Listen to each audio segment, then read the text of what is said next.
All right, so welcome back everybody. So for this video, I'm going to show you guys how to play Wild Space from Pandasaurus Games. So in Pandasaurus Games, the object of the game is we're trying to build up our crew.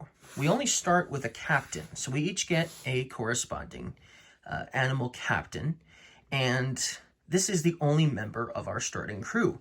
So we're going to want to be able to play cards, either that are in the draw pile here, or from our hand, in order to add more animal folk, crew members, emissaries, robots, that kind of thing, into our crew. So that way we can score more victory points.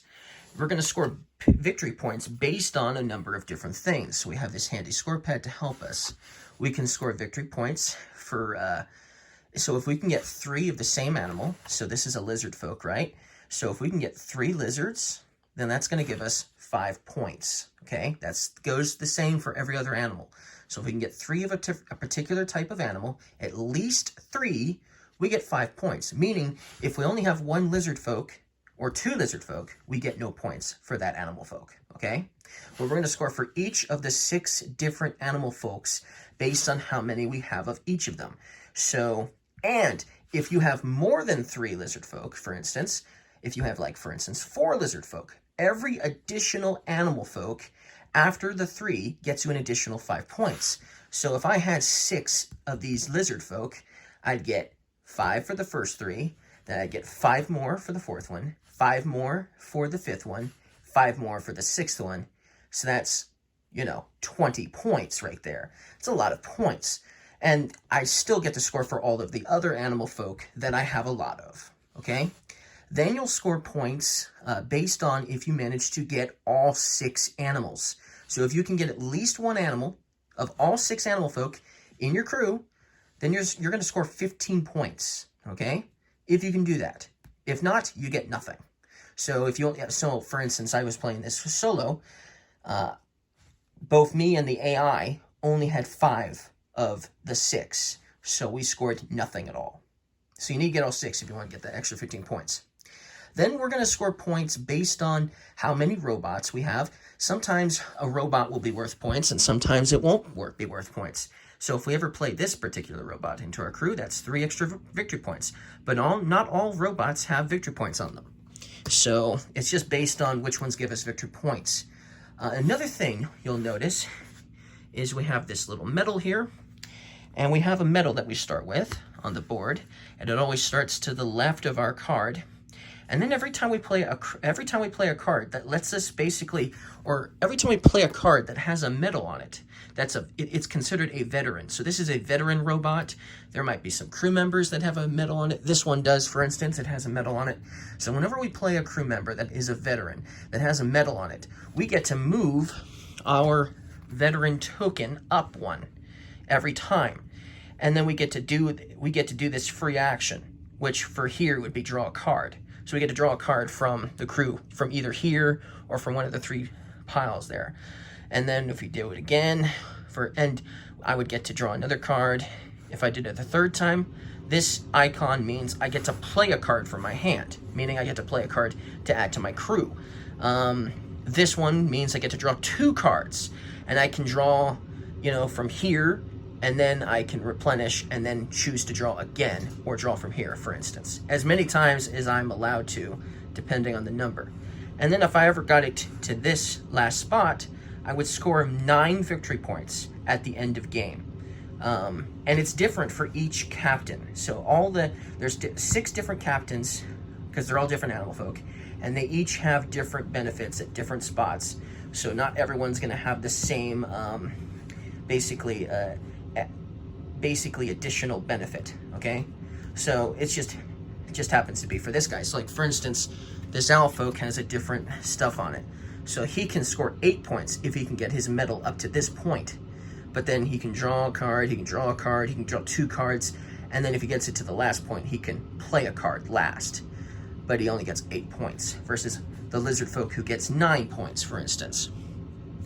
So, but yeah, that's another way you'll score points. And then there are mission cards. Some of these cards are specialists.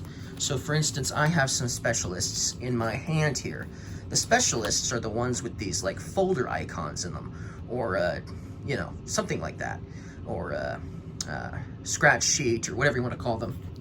Anyways, these are specialists, and they're going to score you based on if you are able to complete their corresponding mission. So for instance, if I have 3 of this particular icon, which is like an engineer type of icon, if I have 3 of them, 3 of those icons in my crew, I get 5 points for every 3 per matching pair, per 3. So if I had 6 of these icons, I'd get 10 points for this mission, for instance. This one is a matching pair, so I'd have to have a matching pair of 1 icon of the engineer type and this particular icon, which is, as you'll notice, an octopus. So for every pair matching that pair, I get 2 points. So if I had 2 octopus and 2 engineers, basically, then I would score 4 points. So that's another way you'll score points. And there's tons of different specialists, tons of different ways you're going to score points based on which specialists you happen to play. And then you add up your score, and whoever has the most points would win. So there's lots of different ways of scoring points. But on your turn, what you're going to do is, and this game takes place over 10 rounds. There's 10 rounds in this game. You'll notice we have 5 spaceships, okay? So we get to utilize each spaceship twice, okay? Now we're going to choose one of these spaceships, and we're going to take an action.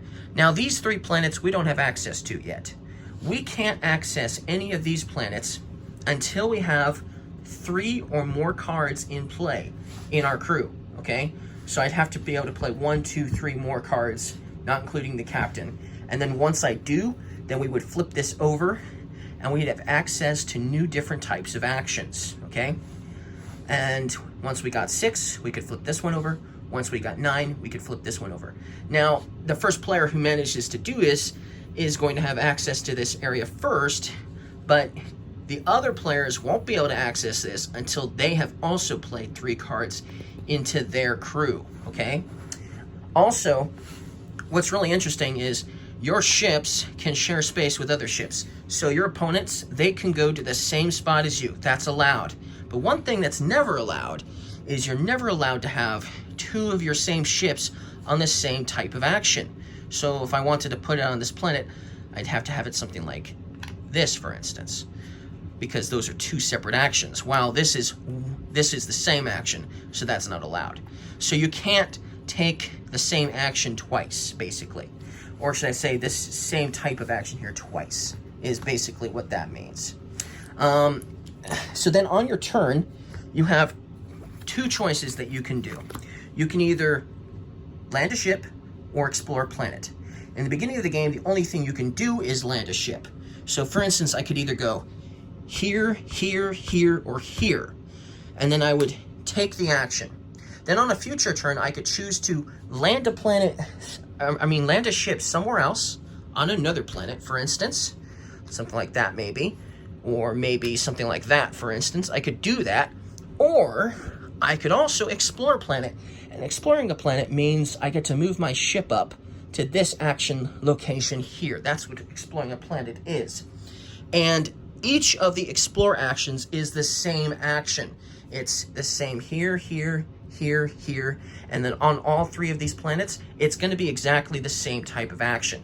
So the only difference in actions are going to be when you land a ship on a planet, okay? Now, with only 5 ships, that means you will not be able to place your actions on every single landing spot, because there's going to be 4 here, 5, 6, 7, 8, 9, 10. So you're only going to be able to put your ships on 5 of the 10 landing spots, basically.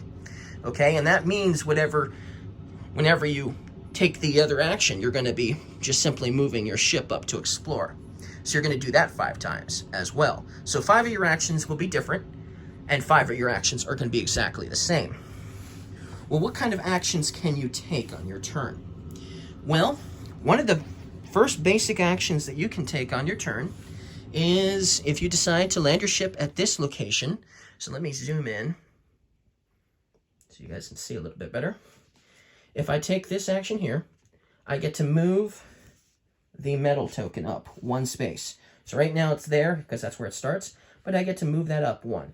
And then I get the immediate benefit of drawing another card. So that's what that icon means, is I get to draw a card.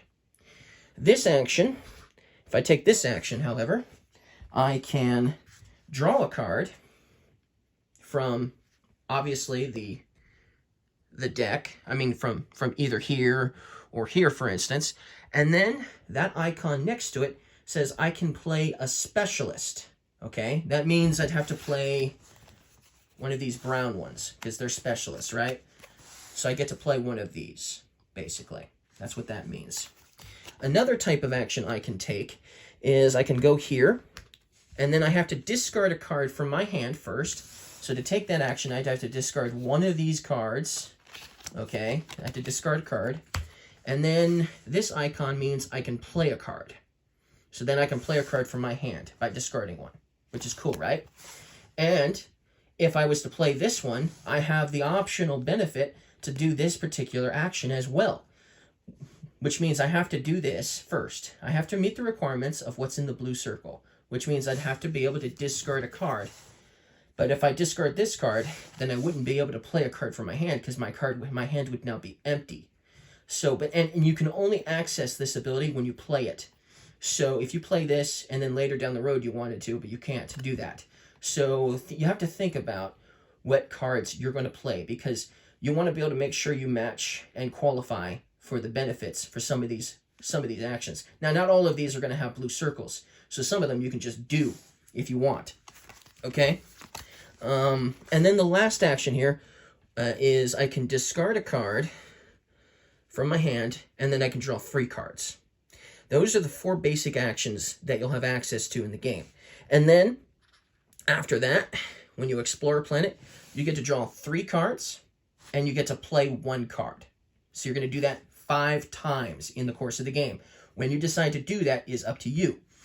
When you have access to these other planets, and they're going to be different because each game is going to have different planets, that means different actions. So then this is just simply a possibility of the types of actions you can take. Here you can play a card that is a specialist of a certain type. So if I had a card that, for instance, I have this one here. I actually have this icon here. So that action would actually allow me to play this card here, for instance, because I have that icon. But I would need either the pilot or the fighter or this, basically this scientist icon, basically. And then I get to play one of those cards that have that icon on it, is basically what that means. For instance, but I start with him because he's my captain, right? But that would be, for instance, another icon if I had that, for instance, a pilot icon. This one means I have to discard one of these 2 cards. There's actually a really useful iconography rulebook here that tells you everything you need to know in order to do something. So you'll notice these icons here with an X on it, meaning I have to discard something from my hand that matches that icon. So in order to take this action, I first must discard one of these 2 things, either a specialist from my hand or a robot from my hand. But then if I do that, I get to draw 3 cards, and then I get to play a card. That's cool, right? This action, for instance, would let me play a specialist, plus I would get to draw a card.